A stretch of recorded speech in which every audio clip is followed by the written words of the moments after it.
പ്രിയ ശ്രോതാക്കളെ നമസ്കാരം. ഞാൻ എൻ്റെ പ്രിയ ഗാനങ്ങൾ. ഇന്ന് ഞാൻ എൻ്റെ പ്രിയ ഗാനങ്ങളിൽ അതിഥിയായി എത്തുന്നത് VSSC director doctor S. Unnikrishnan Nair. സ്റ്റുഡിയോയിൽ ഒപ്പം MV ശശികുമാർ. ഇന്ന് ഞാൻ എൻ്റെ പ്രിയ ഗാനങ്ങളിലെ വിശിഷ്ടാതിഥി Thiruvananthapuram Vikram Sarabhai space centre director doctor S. Unnikrishnan നായരാണ്. സ്നേഹത്തോടെയും ഏറെ ബഹുമാനത്തോടെയും അദ്ദേഹത്തെ ഈ പരിപാടിയിലേക്ക് സ്വാഗതം ചെയ്യുന്നു. നമസ്കാരം. ഇന്ന് നമ്മുടെ ആദ്യ ദേശീയ ബഹിരാകാശ ദിനം ആഘോഷിക്കുകയാണല്ലോ. എന്താണ് ഈ ദിനാചരണത്തിൻ്റെ പ്രാധാന്യം, അതല്ലെങ്കിൽ പ്രസക്തി? അതേക്കുറിച്ച് പറഞ്ഞ് നമുക്ക് തുടങ്ങാം. കഴിഞ്ഞ വർഷം 2023 ആഗസ്റ്റ് 23 ഇന്ത്യയുടെ ചന്ദ്രയാൻ 3 ചന്ദ്രൻ്റെ ദക്ഷിണ ഭാഗത്ത് സോഫ്റ്റ് ലാൻഡിംഗ് നടത്തിയ ദിവസമാണ്. അന്ന് നമ്മുടെ ആദരണീയ പ്രധാനമന്ത്രി എല്ലാ ആഗസ്റ്റ് 23 ദേശീയ ബഹിരാകാശ ദിനം, നാഷണൽ സ്പേസ് ഡേ ആയിട്ട് ആഘോഷിക്കും എന്ന് പ്രഖ്യാപിച്ചിരുന്നു. അതിൻ്റെ 1ാമത്തെ വാർഷികമാണ് ഇന്ന്. അതായത് ആദ്യ ദേശീയ ബഹിരാകാശ ദിനമാണ് ഇന്ന് നാം ആഘോഷിക്കുന്നത്. അതെ, സാധാരണ നമ്മൾ സ്പേസ് വീക്ക് ഒക്ടോബറിലാണ് ആഘോഷിക്കാറുള്ളത്. അതെ. ഇന്ന് ഒരു പ്രത്യേക സാഹചര്യത്തിൽ നമ്മുടെ ഒരു വലിയ വിജയത്തിൻ്റെ ഓർമ്മ പുതുക്കുകയാണ്. അപ്പോൾ എന്തെല്ലാമാണ് ഇന്നത്തെ ആഘോഷ പരിപാടികൾ? നമ്മൾ കഴിഞ്ഞ 2 ആഴ്ചയായിട്ട് പലവിധ പരിപാടികൾ രാജ്യത്ത് അങ്ങോളം ഇങ്ങോളം നടത്തി വരികയാണ്. എങ്കിലും എങ്ങനെയാണ് ഈ ആദ്യ ദേശീയ ബഹിരാകാശ ദിനം നാം ആഘോഷിച്ചത്? സ്പേസ് വീക്ക് ഒരു അന്താരാഷ്ട്ര സെലിബ്രേഷനാണ്. നമ്മളും വളരെ ഭംഗിയായിട്ട് അത് ആഘോഷിക്കുന്നുണ്ട്. എല്ലാ വർഷവും ഒക്ടോബർ മാസം ഒരാഴ്ച. നാഷണൽ സ്പേസ് ഡേ എന്ന് പറയുന്നത് ഇന്ത്യയുടെ ഒരു സ്വകാര്യ സന്തോഷമാണ്. നമ്മുടെ ചന്ദ്രയാൻ 3 സോഫ്റ്റ് ലാൻഡിങ്ങിൻ്റെ വാർഷികം. ഇന്നത്തെ ഈ സെലിബ്രേഷൻ്റെ കൾമിനേഷൻ ഇന്ന് ഡൽഹിയിലുള്ള ഭാരത് മണ്ഡപത്തിലാണ് നടക്കുന്നത്. പക്ഷേ അതിനു മുമ്പ് ഇന്ത്യയിലെ 7 സോണുകളായിട്ട് തിരിച്ചിട്ട് എല്ലാ ഭാഗത്തും എല്ലാ നൂക്ക് ആൻഡ് കോർണറിൽ എത്താവുന്ന രീതിയിൽ സമഗ്രമായ പലവിധ പരിപാടികൾ പ്ലാൻ ചെയ്തു. അതിൽ സോൺ 7 VSSC, അതുപോലെ മറ്റ് സെൻറ്റേഴ്സായ LPSC, IASU, IPRC പ്ലസ് ISROയുടെ ഇൻസ്റ്റിറ്റ്യൂട്ടായ IISTയും ചേർന്ന് ഈ zone 7 Keralam including Mahe and Lakshadweep, ഇവിടെ നമ്മൾ വിവിധ പരിപാടികൾ നടത്തി. പ്രത്യേകിച്ചും അടുത്ത ജനറേഷനിലുള്ള കുട്ടികളെ ടാർഗറ്റ് ചെയ്തിട്ടാണ്. അപ്പോൾ എന്താണ് നമ്മൾ സ്പേസിൽ ചെയ്യുന്നത്? സ്പേസ് പ്രത്യേകിച്ചും ചന്ദ്രൻ അല്ലെങ്കിൽ മൂൺ ഒരു തീമായിട്ട് എടുത്തുകൊണ്ടാണ് പദ്ധതികളെല്ലാം ആവിഷ്കരിച്ചിരിക്കുന്നത്. അതിന് വീഡിയോ ഡോക്യുമെൻ്ററികളുണ്ടായിരുന്നു. അത് മലയാളത്തിലും ഇംഗ്ലീഷിലും ക്വിസ് പ്രോഗ്രാംസ് ഉണ്ടായിരുന്നു, എക്സിബിഷൻസ് ഉണ്ടായിരുന്നു, അതുപോലെ ശില്പശാലകളുണ്ടായിരുന്നു. പ്രഗത്ഭരായ ആൾക്കാർ വിദ്യാർത്ഥികളും ആയിട്ട് ഇൻറ്ററാക്ട് ചെയ്യുന്നു. ഏതാണ്ട് 560ഓളം സ്ഥാപനങ്ങൾ ഈ പറയുന്ന പലയിടത്തായിട്ട് പരിപാടിയിൽ വളരെ ആക്റ്റീവായിട്ട് പങ്കെടുത്തു. ഏകദേശം 50 വർഷം മുമ്പേ മനുഷ്യൻ ചന്ദ്രനിൽ കാലുകുത്തിയിട്ടുണ്ട്. ഒരു 50 വർഷത്തിന് ശേഷം നമുക്കൊരു സോഫ്റ്റ് ലാൻഡിംഗ് ദക്ഷിണ ധ്രുവത്തിൽ നടത്താൻ കഴിഞ്ഞു എന്ന് പറയുമ്പോൾ അത് അത്ര വലിയൊരു വിജയമായി നമുക്കിങ്ങനെ ആഘോഷിക്കേണ്ടതുണ്ടോ? എന്താണ് താങ്കൾക്ക് തോന്നുന്നത്? എന്തുകൊണ്ട് ഇത് ഇത്രമാത്രം നമുക്ക് ആഘോഷിക്കപ്പെടണം? 60കളിൽ ശരിക്കും അന്നൊരു സ്പേസ് റേസ് ആയിരുന്നു. അന്ന് പറഞ്ഞാൽ ഒരു കോൾഡ് വാർ ഇറയാണ്. അന്നത്തെ സോവിയറ്റ് യൂണിയനിലും അന്നത്തെ അമേരിക്കയും തമ്മിൽ നടന്ന ഒരു പലയിടത്തും ഒരു മത്സരമായിരുന്നു നടന്നത്. പക്ഷേ അതിൻ്റെ കൾമിനേഷനാണ് ഒരു സുവർണ്ണ കാലഘട്ടമായിരുന്നു ഈ 60-70കളും. ഈ പറയുന്ന അപ്പോളോ മിഷൻസ്, അതുപോലെ യൂറി ഗഗാറിൻ്റെ ഫസ്റ്റ് മാൻഡ് മിഷൻ, അതിൻ്റെ സ്പേസ് സ്റ്റേഷൻസ്, അങ്ങനെ ആ മേഖലകളിൽ വളരെയധികം സാങ്കേതികപരമായ പല ലോകത്തിന് മുന്നേറാൻ സാധിച്ചു. ഡോക്കിംഗ് എങ്ങനെ നടത്താം, മനുഷ്യർക്ക് എങ്ങനെ പോയി മാസങ്ങളോളം സ്പേസിൽ നിൽക്കാം. അത് കഴിഞ്ഞ് നമുക്കറിയാം 60-70 കഴിഞ്ഞപ്പോഴത്തേക്കും മൂണെന്നുള്ളത് ഒരു ഇൻട്രസ്റ്റ് ഇല്ല, അട്രാക്ഷൻ കുറഞ്ഞു. കാരണം കൂടുതലും ഇതിന് സാമ്പത്തികമായിട്ട് ഒത്തിരി ഇൻവോൾവാണ്.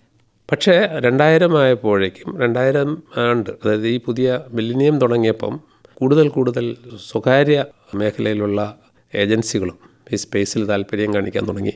അപ്പോൾ സ്പേസ് ആസ് ആൻ എക്കണോമി, ശരിക്കും പറഞ്ഞാൽ സ്പേസിൽ നിന്ന് നമുക്ക് വരുമാനം നേടാൻ പറ്റും പല രീതിയിൽ. അത് റിസോഴ്സ് യൂട്ടിലൈസേഷൻ ആവാം, അല്ലെങ്കിൽ സാറ്റലൈറ്റ് ഡാറ്റ യൂട്ടിലൈസേഷൻ ആവാം. അങ്ങനെ വരുമ്പം നമ്മുടെ ഏറ്റവും അടുത്ത സാറ്റലൈറ്റായ മൂൺ വളരെയധികം ഇമ്പോർട്ടൻ്റ് ആണ്. ഇപ്പോൾ മൂണിൽ പോകുക എന്ന് മാത്രമല്ല, മൂണിന് ശേഷം മറ്റുള്ള ഗ്രഹങ്ങളിലേക്ക് മാർസിനെ പറയുന്നത് ഭൂമി കുമാരൻ എന്നാണ് ശ്യാമശാസ്ത്രികൾ 250 വർഷം മുമ്പ് പറഞ്ഞു. ഭൂമിയുടെ ബ്രദറാണ് എന്ന് പറഞ്ഞാൽ ഭൂമിയെപ്പോലെ തന്നെയാണ് ചൊവ്വയും പലതുകൊണ്ടും. ചൊവ്വയ്ക്കൊരു അറ്റ്മോസ്ഫിയർ ഉണ്ട്, ഭൂമിയുടെ അത്രയും കട്ടിയില്ല, ഏതാണ്ട് 1/100th ഓഫ് നമ്മുടെ അറ്റ്മോസ്ഫിയറിൻ്റെ അത്രയ്ക്ക് തിന്നാണ്. പക്ഷേ അവിടുത്തെ ഡേ ആൻഡ് നൈറ്റ് ഇവിടുത്തെ ഡേ ആൻഡ് നൈറ്റും തമ്മിൽ സാമ്യമുണ്ട്. അപ്പം ഈ സൗരയൂഥത്തിൽ മനുഷ്യൻ പോയി വസിക്കുമെങ്കിൽ അതിന് പറ്റിയ ഗ്രഹം ഇപ്പം മാഴ്സായിട്ടാണ് കണക്കാക്കിയിരിക്കുന്നത് പലതുകൊണ്ട്. അപ്പോൾ തീർച്ചയായിട്ടും ഈ ഒരു സംരംഭത്തിൽ നമ്മളും നമ്മുടേതായ ഭാഗം നമുക്കും ചെയ്യേണ്ടതായിട്ടുണ്ട്. അതിൽ ഒന്ന് വളരെ പ്രധാനപ്പെട്ടതാണ് ഇതിൻ്റെ വേണ്ടിയിട്ടുള്ള ടെക്നോളജി നമ്മൾ അക്വയർ ചെയ്യുക എന്നുള്ളത്. അതുകൊണ്ടാണ് ഈ ചന്ദ്രയാൻ ലാൻഡ് ചെയ്യുന്നതും അതും ദക്ഷിണ ധ്രുവത്തിൽ അതിൻ്റേതായ ബുദ്ധിമുട്ടുകളുണ്ട്. ആദ്യമായിട്ട് ദക്ഷിണ റീജിയനിൽ ലാൻഡ് ചെയ്ത് ഇന്ത്യയാണ്. അപ്പം ഈ ദക്ഷിണ ധ്രുവത്തിനടുത്തായിട്ട് പോകുമ്പോൾ കൂടുതൽ സങ്കീർണമാണ് ലാൻഡിങ് പ്രോസസ്സ്. ഒന്ന് നമുക്ക് പറയുന്ന സൂര്യപ്രകാശം അവിടെ കുറവാണ്. സൂര്യപ്രകാശമാണ് നമ്മുടെ അടിസ്ഥാന ഊർജ്ജം. സോളാർ പാനൽ ഉപയോഗിച്ച് അത് ബാറ്ററി ചാർജ് ചെയ്താണ് നമ്മൾ പവർ ഉണ്ടാക്കുന്നത്. രണ്ടാമത്തെ കാര്യം പറയുന്ന പോലെ ഈ പോൾസിനടുത്തേക്ക് പോകും തോറും അണ്ടുലേഷൻസ് കൂടുതലാണ്. അപ്പോൾ അവിടെ ലാൻഡ് ചെയ്യണമെങ്കിൽ, ഫ്ലാറ്റായിട്ടുള്ള സ്ഥലത്ത് ലാൻഡ് ചെയ്യണമെങ്കിൽ അതിൻ്റേതായ ആ നൂതന സാങ്കേതികവിദ്യ ആവശ്യമുണ്ട്. അപ്പോൾ ഇത് നമ്മുടെ ഒരു സാങ്കേതിക മികവിൻ്റെ ഒരു ഡെമോൺസ്ട്രേഷനാണ്. അതുപോലെ ഭാവി പല പദ്ധതികൾക്കും ഒരു നാന്ദി കുറിക്കുന്ന ഒരു വലിയൊരു ചുവടുവെപ്പാണ്. അതുകൊണ്ടാണ് ഇത് നമ്മൾ ആഘോഷിക്കുന്നത്. അതുകൊണ്ട് തീർച്ചയായിട്ടും ഇത്രയും ആഘോഷിക്കുക എന്ന് പറയുന്നത്, ആഘോഷത്തിൻ്റെ ഉദ്ദേശം അടുത്ത ജനറേഷനിലുള്ള കുട്ടികൾ അവരെ ഈ science, technology, engineering, maths, system അതുപോലുള്ള ഈ മേഖലകളിലേക്ക് അട്രാക്റ്റ് ചെയ്യുക. കാരണം അവരാണ് ഭാവിയിലെ പല പദ്ധതികൾക്കും ചുക്കാൻ പിടിക്കേണ്ടത്. അപ്പോൾ അവരെ ഇതിലേക്ക് അട്രാക്റ്റ് ചെയ്യുക.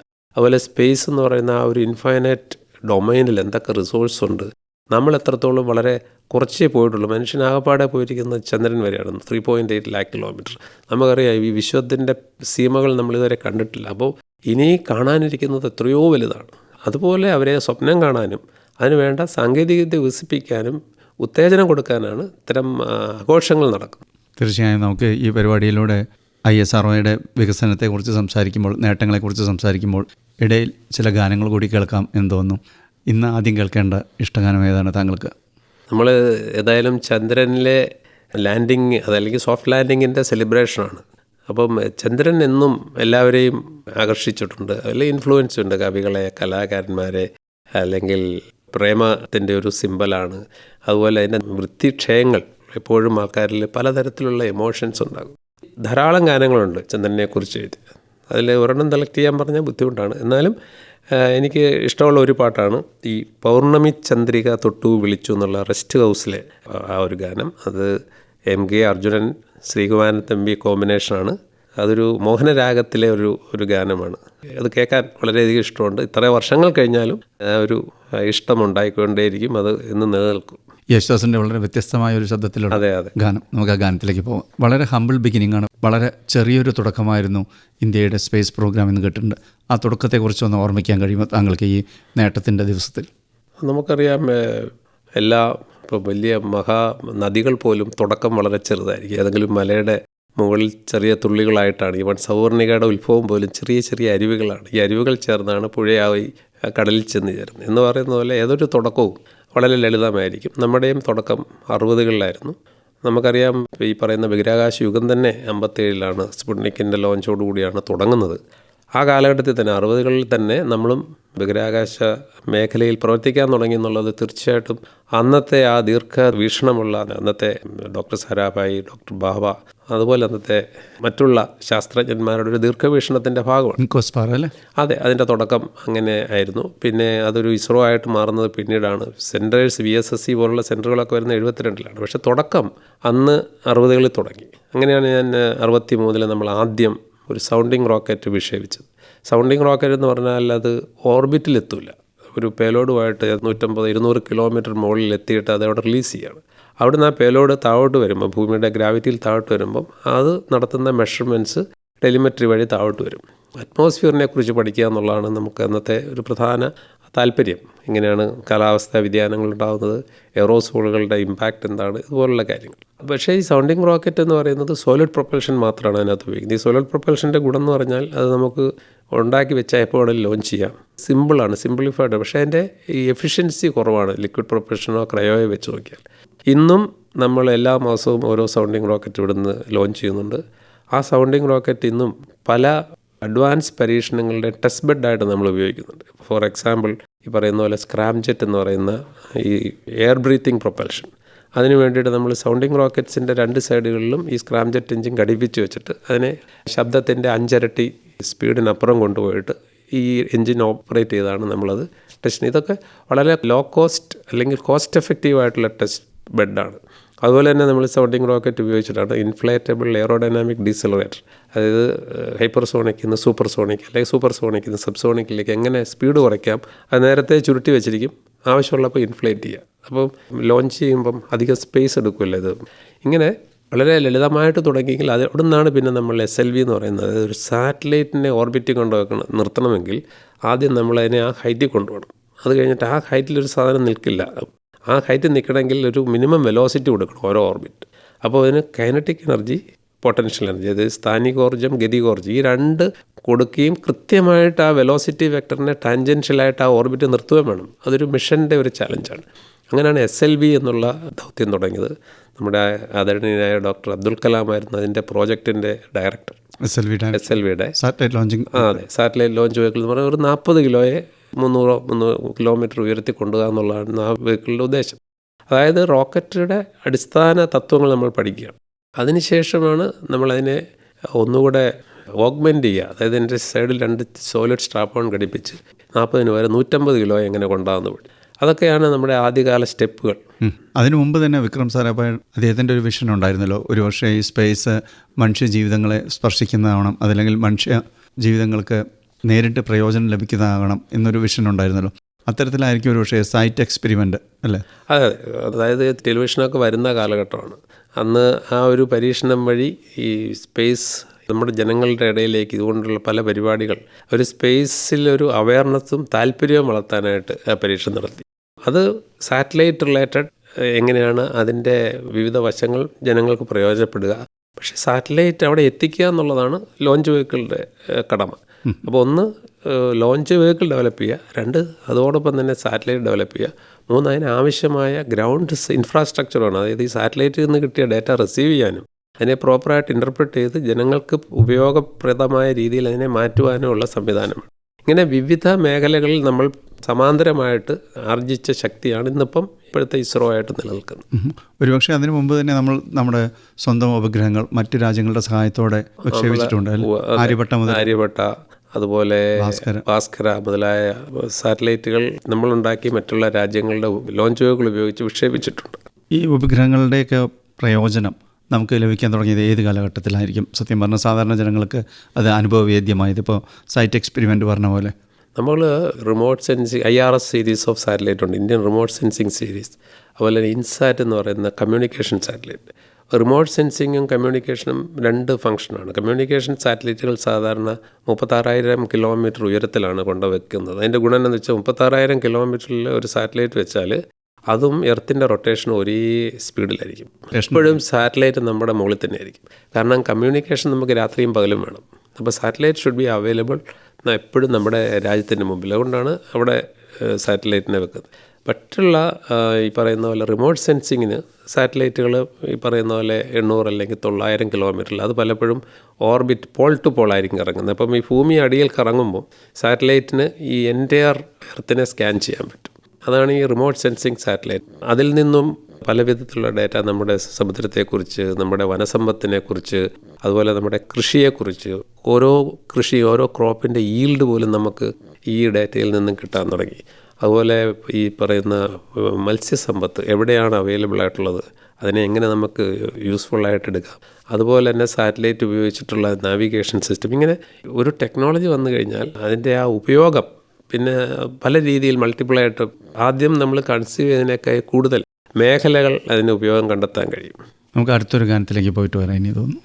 അടുത്ത എനിക്ക് ഇഷ്ടപ്പെട്ട ഒരു പാട്ട് ഭാര്യമാർ സൂക്ഷിക്കുക എന്ന പടത്തിൽ യേശുദാസും പി ലീലയും കൂടെ പാടിയ ചന്ദ്രികയിൽ അലിയുന്നു ചന്ദ്രകാന്തം, ആ ഒരു ഗാനമാണ്.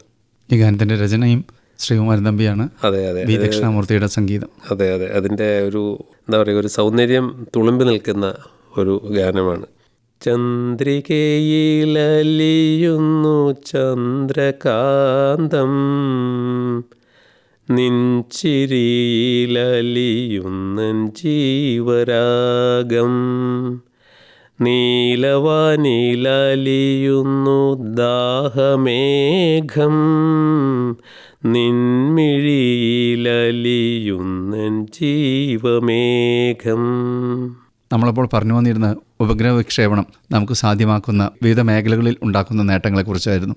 ഒരുപക്ഷെ കമ്മ്യൂണിക്കേഷൻ സാറ്റലൈറ്റ്സ് ആയിരിക്കും നമ്മളുടെ ഈ വാർത്താവിനിമയ മേഖലയെ മാറ്റിമറിച്ചത്, അല്ലേ? അതെ അതെ, ഞാൻ ഏറ്റവും പെട്ടെന്ന് ജനങ്ങൾക്ക് നമ്മുടെയൊക്കെ ചെറുപ്പത്തിൽ ശ്രീലങ്ക ബ്രോഡ്കാസ്റ്റിംഗ് കോർപ്പറേഷൻ്റെ പരിപാടികൾ നമ്മൾ കേൾക്കുമായിരുന്നു. ഈ മലയാളം പരിപാടി റേഡിയോ ആയിരുന്നു അന്നത്തെ പ്രധാന വിനോദോപാധി, ഷോർട്ട് വേവിൽ. അപ്പോൾ ഈ കയറി ഇറങ്ങിയുള്ള ഈവൻ ഡൽഹിയിൽ നിന്ന് വരുന്ന വാർത്ത പോലും ഇങ്ങനെ ഏറ്റക്കുറച്ചിലൂടെ കേട്ടോണ്ട്. അത് കഴിഞ്ഞ് പെട്ടെന്ന് ഈ വാർത്ത വളരെ ക്ലിയർ ആയിട്ട് കേൾക്കാൻ തുടങ്ങിയപ്പോൾ ഒരു വലിയൊരു നേട്ടം പോലെ തോന്നി. അപ്പോൾ അത് ഇതുപോലുള്ള കമ്മ്യൂണിക്കേഷൻ എത്രത്തോളം ഭംഗിയാക്കാമെന്നുള്ളതിനൊരു ഉദാഹരണമാണത്. തീർച്ചയായും. അതിനുശേഷം ഇപ്പോൾ ടെലിമെഡിസിൻ മുതൽക്ക് നമുക്ക് എന്താ പറയുന്നത്, കൃഷി വിജ്ഞാനം കൊടുക്കാനും എല്ലാം സാധ്യമാവുന്ന തലത്തിലേക്ക് ഈ സാറ്റലൈറ്റ് കമ്മ്യൂണിക്കേഷൻ എത്തിയിട്ടുണ്ട്. അതെ. അതോടൊപ്പം തന്നെ ഇന്ത്യ തന്നെ വികസിപ്പിച്ചെടുത്ത ചില സിസ്റ്റങ്ങളുണ്ടല്ലോ, ഇപ്പോൾ നാവിക് അതല്ലെങ്കിൽ ഭുവൻ, അതേക്കുറിച്ചൊന്ന് പറയാമോ? അതായത് GPS എന്ന് പറയുന്നത് ഓരോ രാജ്യത്തിനും പൊസിഷൻ സിസ്റ്റം, എവിടെയാണ് നമ്മൾ, ഇപ്പോൾ ഒരു സാറ്റലൈറ്റ് ആവാം അല്ലെങ്കിൽ ഒരു കാർ ആവാം, വേർ വി ആർ എന്നറിയുന്നതിനുള്ള വേണ്ടിയിട്ടാണ് സാറ്റലൈറ്റ് ഡാറ്റ ഉപയോഗിക്കുക. മൾട്ടിപ്പിൾ സാറ്റലൈറ്റിൽ നിന്ന് പൊസിഷൻ എടുത്തിട്ട് അതിൻ്റെ ഡീറ്റെയിൽസ്, വെലോസിറ്റി, പൊസിഷൻ. ഇപ്പോൾ GPS എന്ന് പറഞ്ഞാൽ ഗ്ലോബൽ പൊസിഷനിങ് സിസ്റ്റമാണ്. അത് ലോകത്തിൻ്റെ എല്ലാ ഭാഗത്തും അവൈലബിളാണ്. പക്ഷേ ഈ GPS എന്ന് പറയുന്ന ഒരു സ്ട്രാറ്റജിക്കായിട്ട് ഉപയോഗിക്കാവുന്നതാണ്, പ്രത്യേകിച്ചും ഒരു കോൺഫ്ലിക്റ്റ് സമയത്തൊക്കെ അത് അവർക്ക് വേണമെങ്കിൽ തീരുമാനിക്കാം അത് കൊടുക്കണോ വേണ്ടയോ, ബ്ലോക്ക് ചെയ്യണോ, ലോക്കലി ബ്ലോക്ക് ചെയ്യണോ. മാത്രമല്ല കൂടുതൽ ആക്യുറേറ്റായിട്ട് എക്സാക്റ്റായിട്ട് നമുക്ക് പൊസിഷൻ അറിയണമെങ്കിൽ ഈ GPS-ലെ ആ precision data, precision location information എല്ലാവർക്കും അവൈലബിൾ, ഒരു കോഴ്സ് ഇൻഫർമേഷൻ അതിരുന്നത്. അതുകൊണ്ടാണ് നമുക്ക് ഇന്ത്യക്കും ഇന്ത്യയുടെ ഏതാണ്ട് 1500ഓളം കിലോമീറ്റർ ചുറ്റിലും നമുക്ക് കൃത്യതയോടുകൂടി അറിയാനായിട്ടാണ് നമ്മുടെ നാവിക് എന്ന് പറയുന്ന സാറ്റലൈറ്റുകളുടെ ഒരു ശ്രേണി. അതും നമ്മൾ ചെയ്തപ്പോഴും GPS പോലെ അത്രയും സാറ്റലൈറ്റുകളൊന്നുമില്ല, നമുക്ക് 7-8 സാറ്റലൈറ്റുകളാണ്. അതിൻ്റെ ഒരു പ്രത്യേക രീതിയിൽ അതിനെ ക്രമീകരിച്ചുകൊണ്ടാണ് നമുക്ക് ഇത്രയും ഇൻഫർമേഷൻ കിട്ടുന്നത്. അതാണ് ഈ നാവിക്കിൻ്റെ ഉത്ഭവത്തിൻ്റെ കാരണം. അത് വളരെ പ്രധാനപ്പെട്ട ഒരു ടെക്നോളജിയാണ് പല മേഖലയിലും. പിന്നെ ഉള്ളത് ഈ പറഞ്ഞ നമ്മൾ കമ്മ്യൂണിക്കേഷൻ്റെ കാര്യം പറഞ്ഞപ്പം, കമ്മ്യൂണിക്കേഷൻ ഇപ്പം നമുക്ക് പലതരത്തിലുള്ള സാറ്റലൈറ്റുകൾ, ഇപ്പം ഓഡിയോ മാത്രമല്ല, video, high quality video, high definition video, direct to home, ഇതെല്ലാം സാധ്യമായത് ഈ സാറ്റലൈറ്റ് സാങ്കേതിക വിദ്യയുടെ വികസനത്തോടൊപ്പം. അതോടൊപ്പം ഭുവൻ എന്ന് പറയുന്നതും ഭുവൻ എന്ന് പറയുന്നത് ശരിക്കും നമുക്കറിയാം ഗൂഗിൾ എർത്ത്, നമ്മളിപ്പോൾ എല്ലാവരും പോയി നോക്കുന്ന ഗൂഗിൾ മാപ്പാണ്. ഇതുപോലെ അതിനേക്കാൾ കൂടുതൽ ഡേറ്റയുള്ള മൾട്ടി ലെയർ ഇൻഫർമേഷനുള്ള ഇസ്രോയുടെ ഹൈദരാബാദിലുള്ള NRSC national remote sensing centre വികസിപ്പിച്ചെടുത്താണ് ഭുവൻ. അപ്പോൾ ഇത്തവണത്തെ നമ്മുടെ ഈ ദേശീയ ബഹിരാകാശ ദിനത്തോടനുബന്ധിച്ച് നമ്മൾ ഈ പോയിടത്തെല്ലാം നടത്തിയ ഒരു പ്രോഗ്രാം ഇതായിരുന്നു. ഈ ഭുവൻ ഉപയോഗിച്ചിട്ട് നിങ്ങളെങ്ങനെ ചുറ്റുപാടുള്ള സ്ഥലങ്ങൾ കണ്ടുപിടിക്കും. അപ്പോൾ ഈ വിദ്യാർത്ഥികൾക്ക് എങ്ങനെ ഭുവൻ ഉപയോഗിക്കാം, അതിൽ നിന്ന് എങ്ങനെ ഡാറ്റ കിട്ടും എന്നുള്ള ഒരു ഇത് കൊടുക്കാൻ നമുക്ക് കഴിഞ്ഞു. അപ്പോൾ അത് കൂടുതൽ പോപ്പുലറൈസ് ചെയ്യണമെങ്കിൽ നമ്മൾ തന്നെ ഉപയോഗിക്കണം. അത് വളരെയധികം കൂടുതൽ ഇൻഫർമേഷൻ ഉണ്ട്, ഗൂഗിൾ മാപ്പിനേക്കാൾ കൂടുതൽ ഇൻഫർമേഷൻ ഉണ്ട്. അത് കൂടുതൽ പോപ്പുലറൈസ് ചെയ്യുക, കൂടുതൽ ആൾക്കാർ ഉപയോഗിക്കുക. അപ്പോൾ അതിനെന്തെങ്കിലുമൊക്കെ ഉപയോഗിക്കുമ്പോൾ എന്തെങ്കിലുമൊക്കെ ചെറിയ ബുദ്ധിമുട്ടുണ്ടെങ്കിൽ ആ ഫീഡ്ബാക്ക് കിട്ടുമ്പോൾ നമുക്കതിനെ കറക്റ്റ് ചെയ്തതിനെ കൂടുതൽ യൂസർ ഫ്രണ്ട്ലി ആക്കാൻ പറ്റും. ഇപ്പോൾ സാധാരണ നമ്മൾ വണ്ടി ഓടിച്ച് പോകുമ്പോൾ ഗൂഗിൾ ഇട്ട് പോകാറുണ്ട്, അതുപോലെ നമുക്ക് ഭുവൻ അങ്ങനെ നമ്മളെ ഗൈഡ് ചെയ്യാൻ കഴിയുമോ? അതിന് നമുക്ക് ഈ നാവിക് ഇൻഫർമേഷൻ ഉപയോഗിക്കാം. ഭുവൻ എന്ന് പറയുന്നത് എർത്തിൻ്റെ ഇൻഫർമേഷനാണ്, ഓരോ ലെയറിലുള്ള ഇൻഫർമേഷൻ. ഇപ്പം നമുക്ക് ഒരു ലാൻഡ് റിലേറ്റഡ് ജിയോളജിസ്റ്റുകൾക്ക് വളരെ റിച്ചായുള്ള ഡാറ്റ അവൈലബിൾ. അതിന് കൂടുതൽ നമ്മൾ അതിന് ഇമ്പോർട്ടൻസ് കൊടുക്കണം, ആൾക്കാർ ഉപയോഗിക്കുകയും വേണം.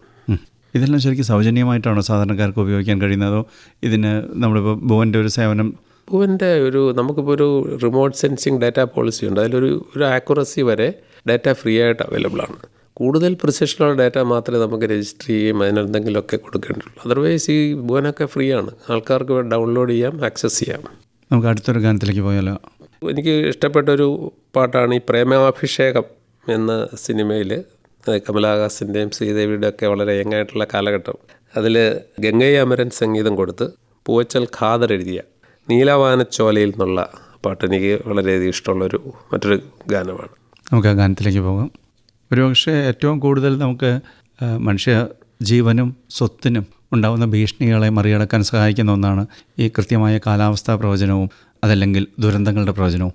അക്കാര്യത്തിലും നമ്മുടെ ഉപഗ്രഹ സംവിധാനങ്ങൾ ഏറെ സഹായകമായിട്ടില്ലേ? എങ്ങനെയായിരുന്നു അതിൻ്റെ എല്ലാം പ്രവർത്തനം? അതെ, നമ്മുടെ ദേശീയ ദുരന്ത നിവാരണ ബോഡി തന്നെ ഈ സാറ്റലൈറ്റ് ഡാറ്റ ഉപയോഗിച്ചിട്ടാണ് രാജ്യത്തിൻ്റെ വിവിധ ഭാഗങ്ങൾ, അതൊരു സ്ഥലത്ത് വരൾച്ചയായിരിക്കാം, ഒരു സ്ഥലത്ത് വെള്ളപ്പൊക്കമായിരിക്കാം, ഒരു സ്ഥലത്ത് ലാൻഡ് സ്ലൈഡ് ആവാം, ഒരു സ്ഥലത്ത് ഹിമപാതമാവാം, അല്ലെങ്കിൽ സൈക്ലോൺ കൊടുങ്കാറ്റാവാം. ഇങ്ങനെ നമ്മുടെ വിസ്തൃതമായ ഈ രാജ്യത്തിന് ഓരോ സീസണിലും ഓരോ തരം ത്രെട്ടുണ്ട്. അപ്പോൾ അത് നേരത്തെ അറിഞ്ഞ് അതിന് വേണ്ടിയിട്ടുള്ള ഡാറ്റ ഇതുപോലുള്ള ഏജൻസി വഴി ലോക്കൽ അഡ്മിനിസ്ട്രേഷനെ അറിയിച്ച് അതിന് വേണ്ടിയിട്ടുള്ള മുൻകരുതൽ എടുക്കുക എന്നുള്ളത് നമ്മളിപ്പോൾ കഴിഞ്ഞ കുറച്ച് വർഷങ്ങളായിട്ട് നമുക്കറിയാം. പണ്ടൊരു 30-40 കൊല്ലം മുമ്പൊക്കെ ഓരോ സ്ഥലത്തും ആന്ധ്രയിലും അവിടെയൊക്കെയുള്ള പേമാരി അല്ലെങ്കിൽ വെള്ളപ്പൊക്കം വരുമ്പോൾ ജീവനും നഷ്ടം ഉണ്ടായിരുന്നു. മാത്രമല്ല ഇവിടെ അഭയാർത്ഥികളായിട്ട് ആളുകൾ വരുമായിരുന്നു. ഒരു പരിധി വരെ ഇപ്പം ജീവൻ്റെ നഷ്ടം വളരെ കുറവാണ്. ഈവൺ ആനിമൽസ് ആയാലും കൊള്ളാം, മനുഷ്യരായാലും കൊള്ളാം. കാരണം അത് വളരെ മുൻകൂട്ടി അറിഞ്ഞ് അവരെ അവിടുന്ന് ഒഴിപ്പിച്ച് മാറ്റി താമസിപ്പിക്കുന്നു.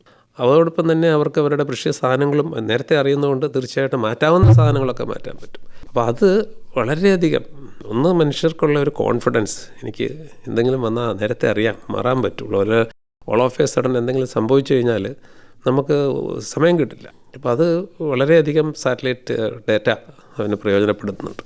മറ്റൊരു പ്രത്യേകത ISROടെ പറയുന്നത് ഒരുപക്ഷെ ഉപഗ്രഹ വിക്ഷേപണത്തിൻ്റെ ചെലവ് വളരെയധികം കുറവാണ് മറ്റു രാജ്യങ്ങളുമായി താരതമ്യം ചെയ്യുമ്പോൾ എന്ന് പറയുന്നുണ്ട്. അതുകൊണ്ട് തന്നെ വാണിജ്യപരമായി നമുക്കിത് മറ്റു രാജ്യങ്ങൾക്ക് വേണ്ടി ചെയ്യാനും കഴിയുന്നുണ്ട്. എങ്ങനെയാണ് ഇന്ത്യയുടെ ഒരു സ്ഥാനം ഇക്കാര്യത്തിൽ?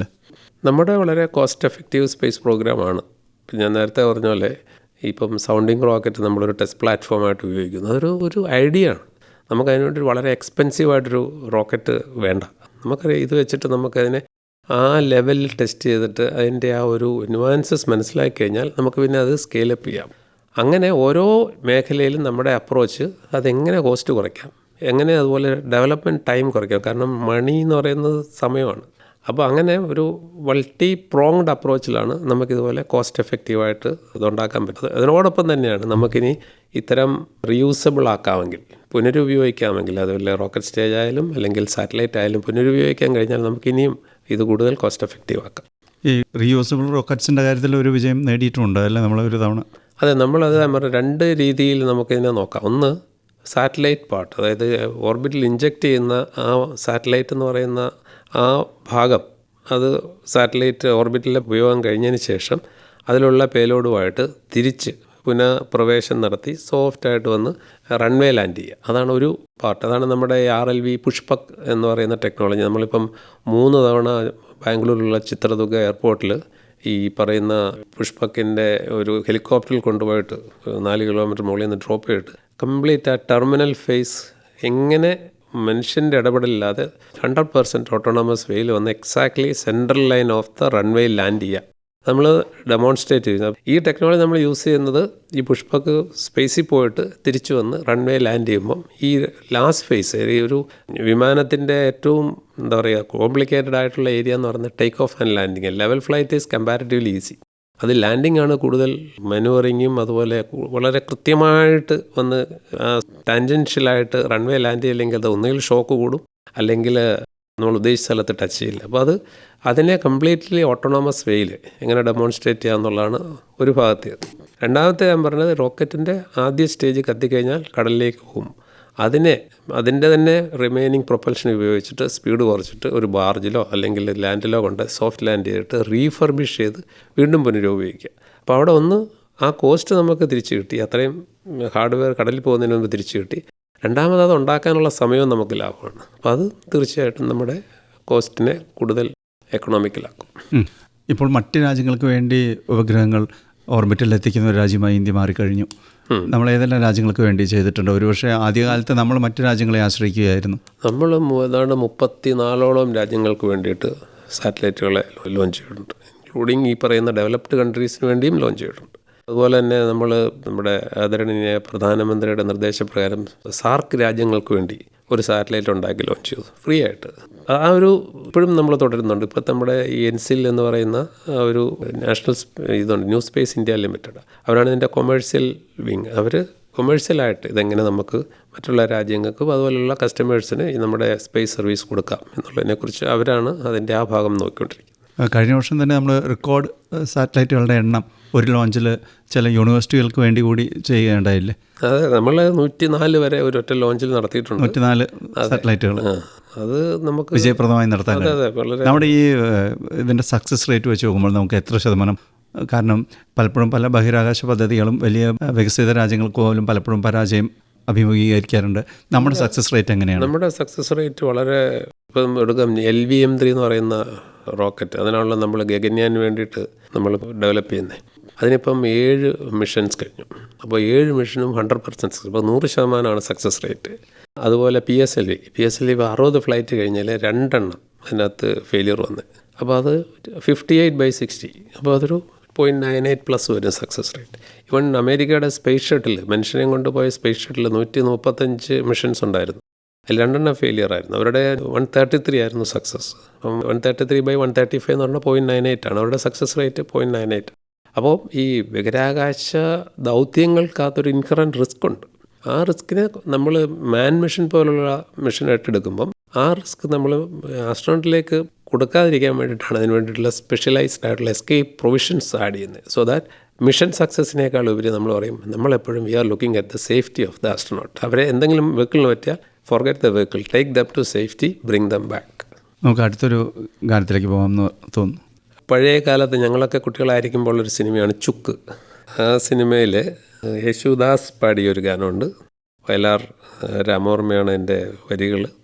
ദേവരാജൻ മാഷി. ഈ ഒരു കോമ്പിനേഷൻ നമുക്കറിയാമല്ലോ, അന്നത്തെ കാലഘട്ടത്തിൻ്റെ ഒരു കോമ്പിനേഷനാണ്. ഹിന്ദോള രാഗത്തിലുള്ള ഒരു പാട്ട്, അതായത് വെൺചന്ദ്രലേഖയൊരു അപ്സര സ്ത്രീ, ഹൃദയസ്പർശിയായ ഒരു ഗാനമാണ്. നമുക്ക് ആ ഗാനത്തിലേക്ക് പോകും. താങ്കളുടെ പഠനമൊക്കെ എങ്ങനെയായിരുന്നു? ഇപ്പോൾ താങ്കൾ ഈ സംഗീതത്തെക്കുറിച്ച് പറയുമ്പോൾ സംഗീത രാഗങ്ങൾ പറയുന്നു, പഠിച്ചിട്ടുണ്ടോ മ്യൂസിക്?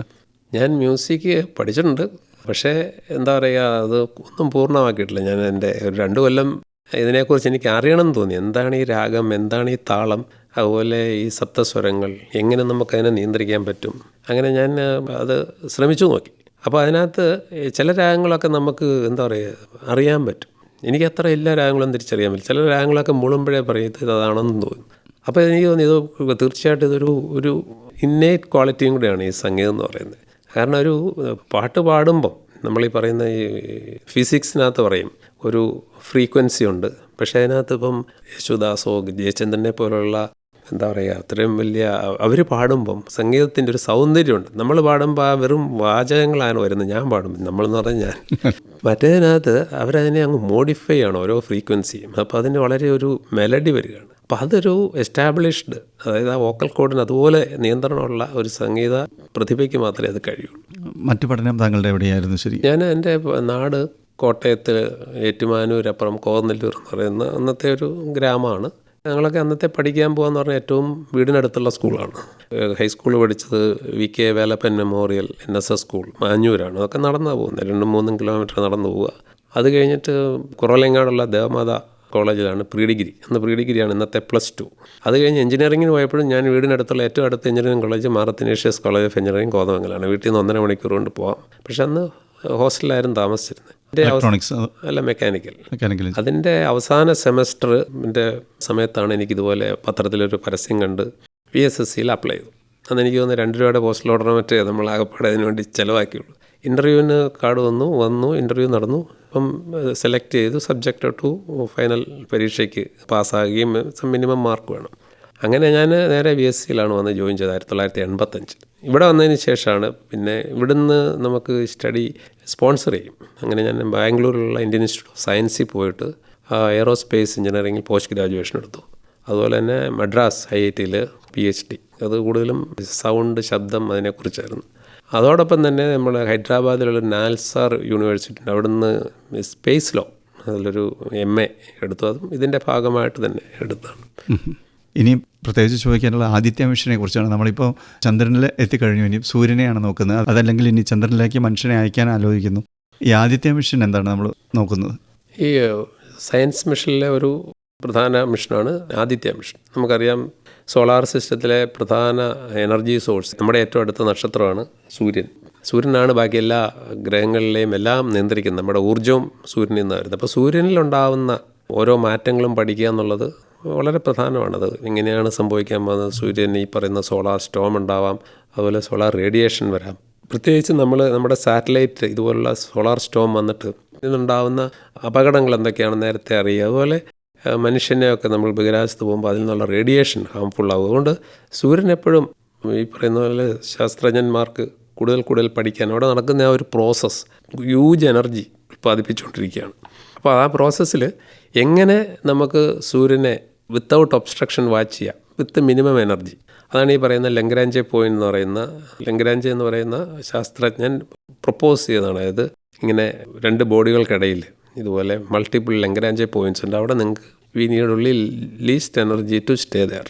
അപ്പോൾ ഈ പറയുന്ന പോലെ മൂൺ സിസ്റ്റത്തിൽ ഭൂമിയിൽ നിന്നും ഏതാണ്ട് 15 ലക്ഷം കിലോമീറ്റർ അകലെ, ഭൂമിയിൽ നിന്നും 1500 ലക്ഷം കിലോമീറ്റർ അകലെയാണ് സൂര്യൻ നിൽക്കുന്നത്. അപ്പോൾ അതിൽ 15 ലക്ഷം കിലോമീറ്റർ അകലെയാണ് ഈ L1 പോയിൻ്റ് എന്ന് പറയുന്ന ഒരു ലഗ്രാഞ്ചെ പോയിൻ്റ്.